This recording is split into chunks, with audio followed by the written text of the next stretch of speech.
At family reunion, my sister's kid announced, "Mom says you never give back to this family." Everyone clapped. I smiled and said, "Perfect. Then she won't miss the $5,200 I cover for her mortgage every month." My sister went pale. And then, my sister's daughter, Madison, should have shut her mouth a long time ago. But she just had to say something. Loud enough for everyone at the reunion to hear. Right as people were starting dessert. 30 people. Some I hadn't seen in years. All gathered to celebrate my promotion. The promotion that no one from my sister's side of the family ever really acknowledged. Not because they didn't know, but because if it wasn't about them, they didn't care. Madison thought she was funny, like her mother. And for too long, I let that kind of behavior slide. I covered for them, helped them, paid for things I had no business paying for. All to keep the peace. That peace ended the second she opened her mouth. The reunion was my idea, but I didn't really want it. Greg told me to cancel it when we saw the guest list. But my boys were looking forward to it, and I figured, okay, one more time. It was at the lake house we rent every year. I paid for everything. Food, drinks, setup, cleanup, down to the folding chairs. Not that anyone noticed. Erica arrived in a sundress I recognized because I paid for it last spring when she said she couldn't afford anything for herself. She didn't greet me, just waved and walked inside with Madison, who was already glued to her phone. They didn't speak to my boys. Barely nodded at Greg. I was still trying to hold it together. Trying to tell myself not to let it get to me. Then dessert came out. My mom was mid-story about something our dad did back in the day, and people were half listening, half chewing on strawberry shortcake. And that's when Madison decided to drop her little grenade. "Mom says you never give back to this family." Just like that. Like she was repeating something casual she'd heard 1,000 times. The entire table went still. You could feel it. A shift. My mom went quiet. Greg froze. My sons looked over at me like they weren't sure if they were allowed to say anything. And Erica? She just kept sipping her drink like it was someone else's problem. I smiled.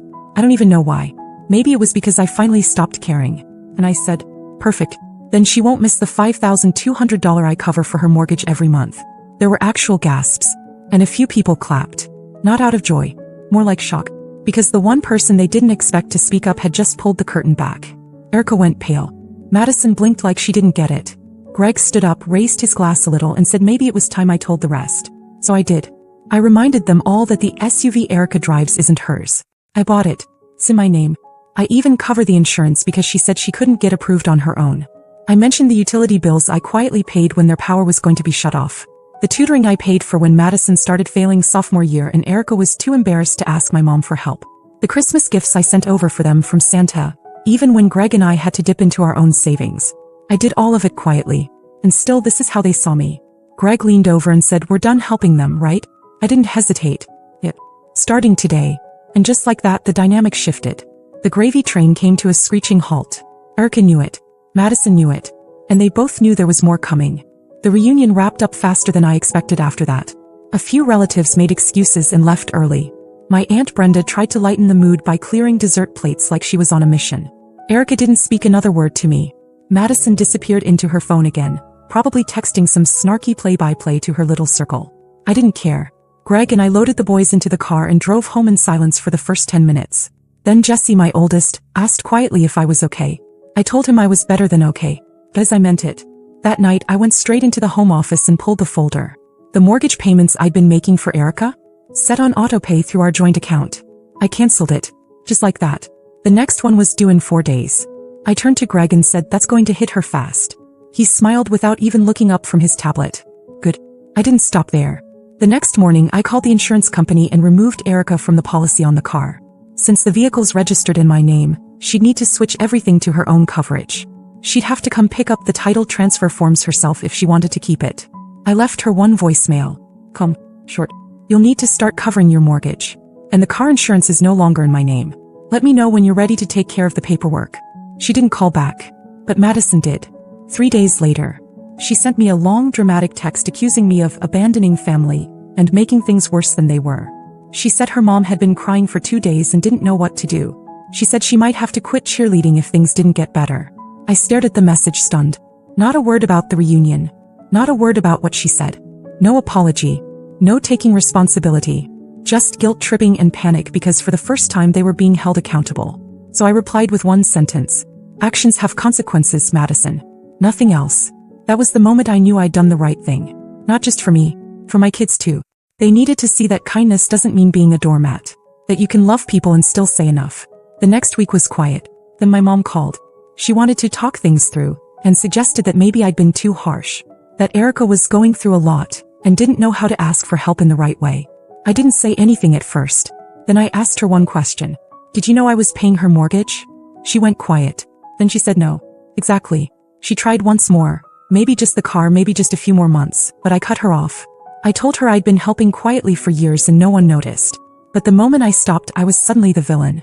That's not how family works. At least not mine anymore. And the real twist? Erica showed up the next day. Not at my house. At Greg's office. She didn't text. Didn't call. Didn't even try to show up at my place. Erica went straight to Greg's office. As if that was going to work. She knew better than to face me, so she tried to guilt him instead. Greg called me after she left, and the first thing he said was, "You are not going to believe this." She walked into his office unannounced, wearing oversized sunglasses and fake confidence, and asked if she could have a quick word with him. Greg didn't throw her out because he's not that kind of person. But he wasn't kind either. He just listened. She started with tears. Said she didn't understand why I'd blindsided her in front of the whole family. Said she felt humiliated. Said her daughter hadn't spoken to her in 2 days. Like that was somehow my fault. Then she got to the real reason she was there. She said the mortgage payment bounced. Her account was overdrawn. The bank was calling. She said she was trying to hold it together for Madison's sake, and maybe if Greg could help smooth things over between me and her, maybe we could figure something out. That's when Greg leaned back in his chair and told her she needed to leave. He didn't yell. Didn't argue. Just told her it was over. That the help was done. That she'd burned through more chances than anyone else in our lives. And that whatever conversation she thought she was going to have with him, it was the wrong office, the wrong man, and the wrong decade. She left in silence. And then she texted me a long paragraph that made it sound like I had driven a wedge into the family. That I had caused Madison to feel unsafe. And that she didn't understand how I could be so cold after everything we've been through. It was like she was rewriting history in real time. As if I hadn't spent the last few years bailing her out while she whispered to anyone who'd listen that I was selfish. I didn't reply. I blocked her number that night. Madison went quiet too. Not a word. Not a post. Not a story. Her social media, which normally ran 24/7, went dead for 2 days. Then a photo appeared. A blurry selfie with some cryptic caption about "real ones never leave." I knew who that was aimed at. I didn't care. Then came the letter. 2 pages. Handwritten. Folded neatly and left in my mailbox with no return address. It was from Erica. She wrote that she was reflecting. That maybe she had let her pride get in the way. That maybe she should have said thank you more. That she never realized how much I'd done. But even in her apology there was this undertone, like I'd overreacted, like I could have handled it more privately. She asked me not to punish Madison for her mistakes. She asked if I'd reconsider letting them keep the car. Said they needed it to survive. I sat there reading that letter and felt something I hadn't felt in years. Relief. Because finally the weight was shifting. Not just from my shoulders, but from my entire life. The lies, the manipulation, the guilt, it was cracking. But I wasn't done yet. I gave them a week. 7 full days to come to their senses, apologize, or at least try to act like adults. Erica sent a handwritten letter. 2 pages of carefully worded guilt, but never showed up in person. Madison didn't say a word to me directly, but she had plenty to say on social media. Vague captions. Family can be the coldest. Some people only help so they can brag about it later. That sort of thing. No apology. No accountability. Just more noise. I waited. Quietly. But I was done hoping they'd come around. So I grabbed the spare key. The SUV parked in Erica's driveway still legally belonged to me.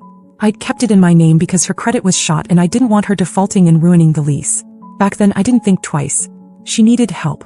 I had the means. That's how it always started. But this time I was done playing sponsor. I drove to their house around noon on a Thursday. No warning. I parked the car directly in front of their house. Took pictures of everything. The mileage, the condition, the license plate. I locked the doors and slipped the key into an envelope. Inside, I left a sticky note with one line. "It's yours when you pay for it." As I turned to walk back to my own car, Madison came outside. She stopped at the porch, barefoot, hoodie sleeves pulled over her hands, and just stared at me. I braced myself for attitude for another smart remark. But instead she asked, "Do you hate me?" Caught me off guard. She didn't sound angry. Just small. Not the smug teenager who mocked me in front of everyone. Not the girl who thought she and her mom could take forever without consequences. I told her no. I didn't hate her. I hated how they treated me. I said it calmly, flatly, then turned to leave. Before I could take 2 steps, the front door slammed open. Erica came storming out, barefoot too, phone in hand, still mid-conversation with someone. I heard her say something about overdraft fees and late notices, and then she locked eyes with me. Don't you dare walk away from this, Stacy. You ruined everything. I didn't stop. I got in my car, rolled the windows up and drove away without a word. And I didn't feel guilty. Not one bit.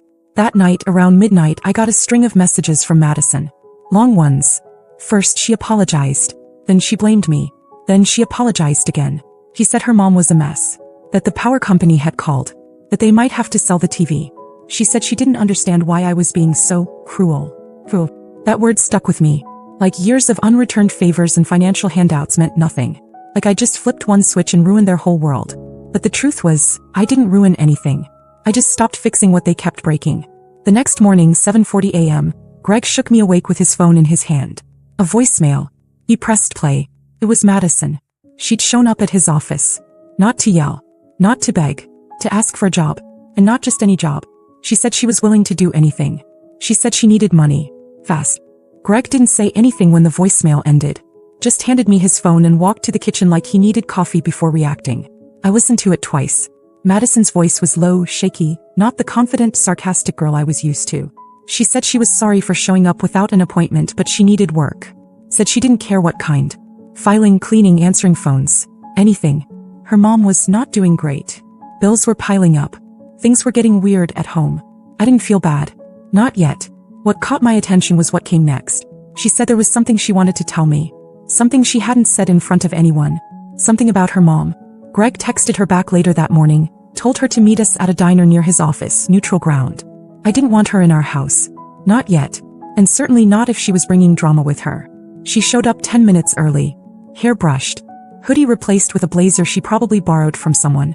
No makeup. Just pale and tired. She looked like she hadn't slept in days. I expected another performance. More guilt-tripping. But she surprised me. She slid into the booth and said I didn't know about the mortgage. Not until last week. I didn't respond. Greg sat next to me, arms crossed, just listening. Madison said Erica had been lying to her for years. Told her everything was fine. That she had everything handled. That I offered to help because I owed the family after moving so far above everyone else. She thought I wanted to pay. She didn't know about the bills, the car payments, the tutoring costs. She didn't even know I'd paid for her cheerleading trip to Florida last year. She thought her mom had found a way. And then after the reunion she found the bank notices in the drawer. Red letters. Final warnings. A foreclosure letter. She looked at me and said, I know it's not your fault. I just didn't know who to be mad at until now. That's when I realized. Madison had been used just like me. Maybe not in the same way but close enough.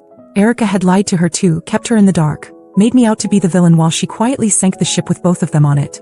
Madison reached into her bag and pulled out a torn envelope. Inside was a folded check. One I'd written over a year ago. $850 made out to cash. Memo line, groceries. I never even remembered writing it. She said she found it in her mom's drawer with at least a dozen others. Uncashed. Just sitting there. I stared at it.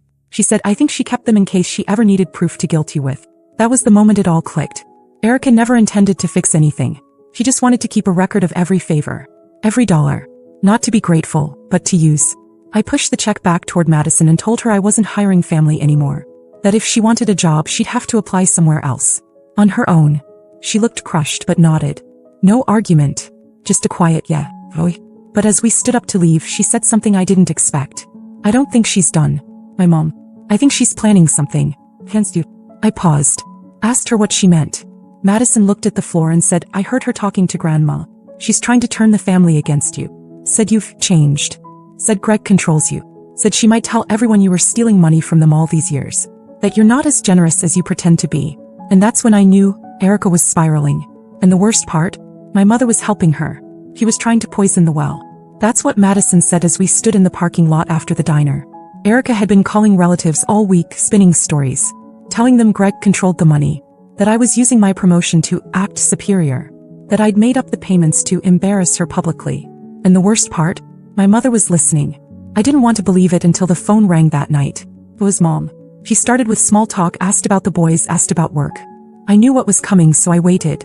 Then she said it. Maybe you should have handled it privately, Stacy. Maybe you didn't need to humiliate your sister like that. That was it. That was the moment I knew it was done. I asked her if she remembered who paid her rent last winter when her heating went out. She got quiet. I told her Erica wouldn't have survived the last 3 years without me. And the only reason she was angry now was because the free ride ended. She tried to interrupt. I didn't let her. I said, you want to pick sides? That's fine.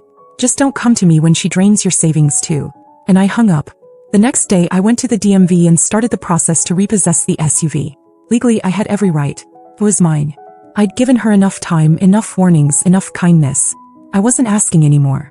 The repo guy called me 3 days later. He said the car was already gone. Not stolen. Sold.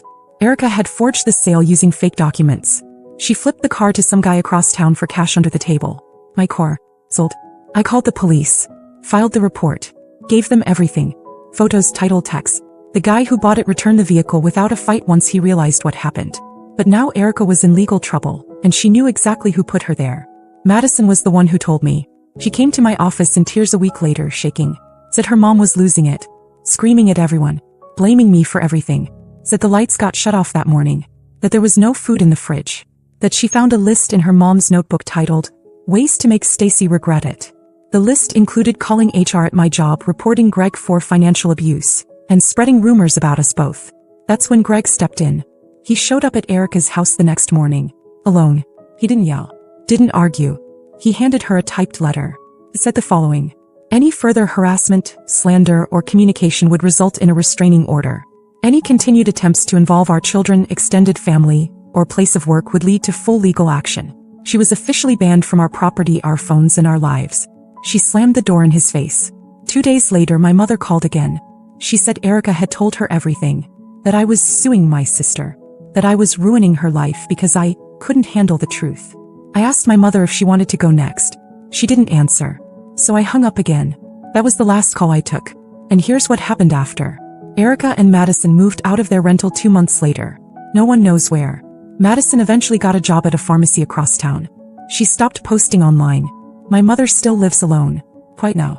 She knows where the line is. And me. I'm good. My sons respect me more than ever. They saw what boundaries look like. Greg and I are stronger than we've ever been. I still have the check Madison gave back, the one Erica never cashed. I keep it in my drawer. A reminder. They tried to turn me into a villain for doing too much. But they never thought I'd stop. Now they know. And they finally respect me. Not because I yelled. Not because I fought. Because I ended it. Completely.